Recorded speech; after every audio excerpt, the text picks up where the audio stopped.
The floor is yours, Pamela. Thank you, and good morning. Welcome to the commemoration of World Press Freedom Day. This Saturday, World Press Freedom Day turns 21. It is time,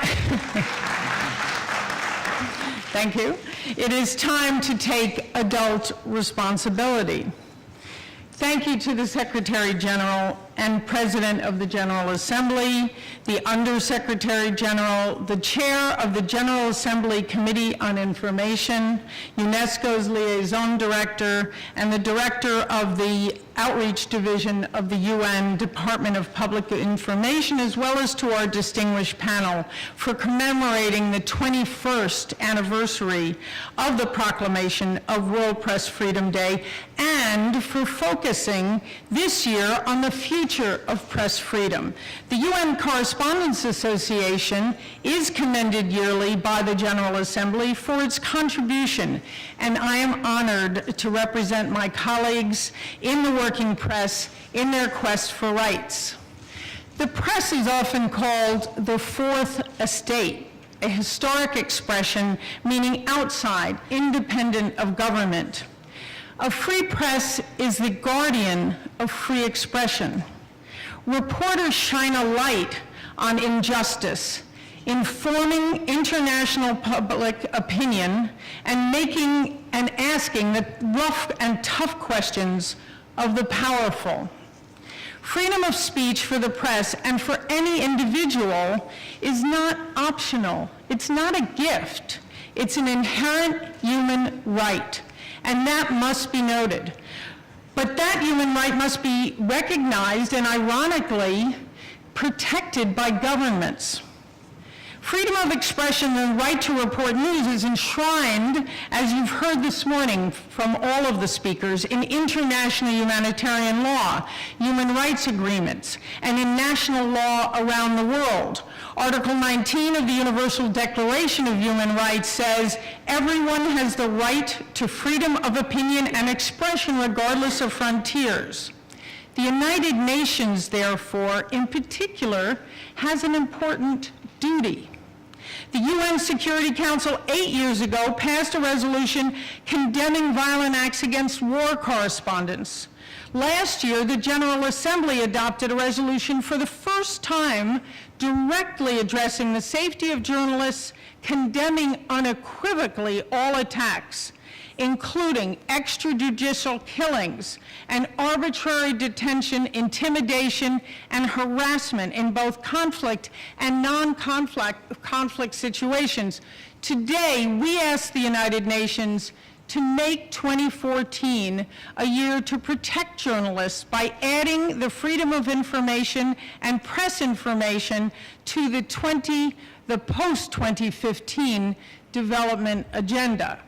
Persecution of the press is, as you've heard, at epidemic proportions in 2014. Every day, we hear about some of our colleagues killed, jailed, tortured, and tried in sham courts.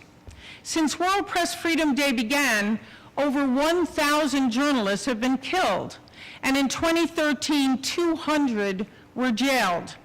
Sadly, I cannot recite the names of all of those killed. I had hoped to, but the list is too long. Over a dozen journalists have been murdered this year alone. Attacks against the press, including broadcast, print, and online scribes, have reached just staggering numbers. The Committee to Protect Journalists and Reporters Without Borders lists the countries and the numbers. In Egypt, Peter Gresta, Mohammed Fahmy, and Baha Mohammed have been held in jail for 124 days, and Abdullah al-Shami for 260. Peter, Mohammed, and Bahar have appeared in court in white jumpsuits and caged. Why? For reporting the news. Some of their colleagues from Al Jazeera are here today who will report from the United Nations. Why has the press, therefore, become such a target? Why is it in the crosshairs now more than ever? And we have seen it to be. The reach of information, the ability of information, the media's ability to foment political change threatens powerful rogues around the world. The internet has profoundly changed the way we view reporting and on news sources. New technology makes it easier to gather news, and it helps political movements to grow and challenge state-controlled media. Take, for example, Facebook. If that were a country, it would be the third largest here at the United Nations. That is, if member states were to accept its membership.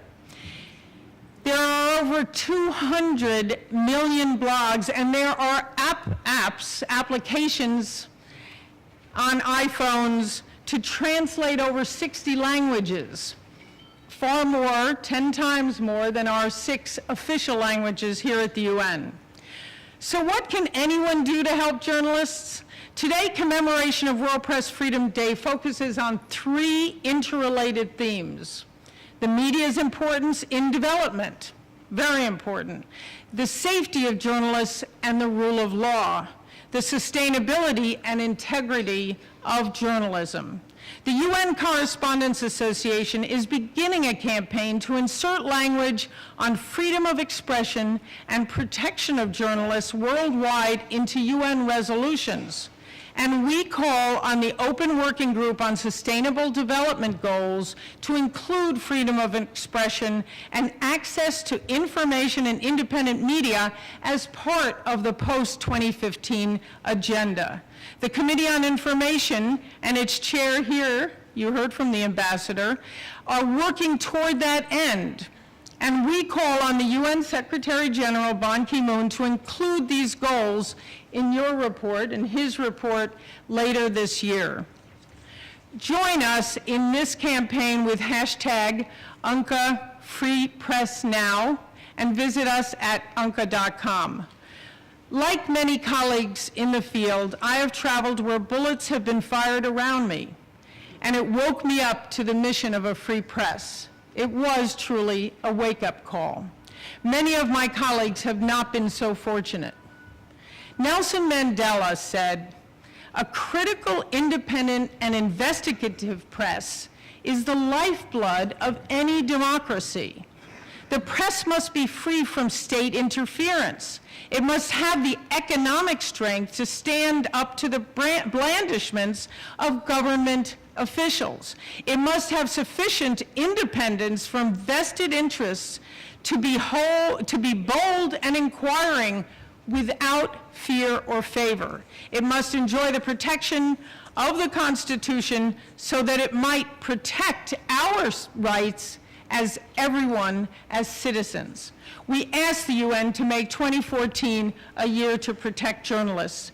Freedom of the press is indispensable, and it is time for the UN to become actively involved in supporting the inalienable right, the inherent right to speech and to protect my fellow journalists. The next generation of journalists and policymakers will be responsible for protecting inherent right of expression, and I have a shout out and thank you to the college students here today. Our message to our colleagues in the field is keep the faith. World Press Freedom Day has reached the age of majority, and the UN, we hope, is seized of the matter. Thank you.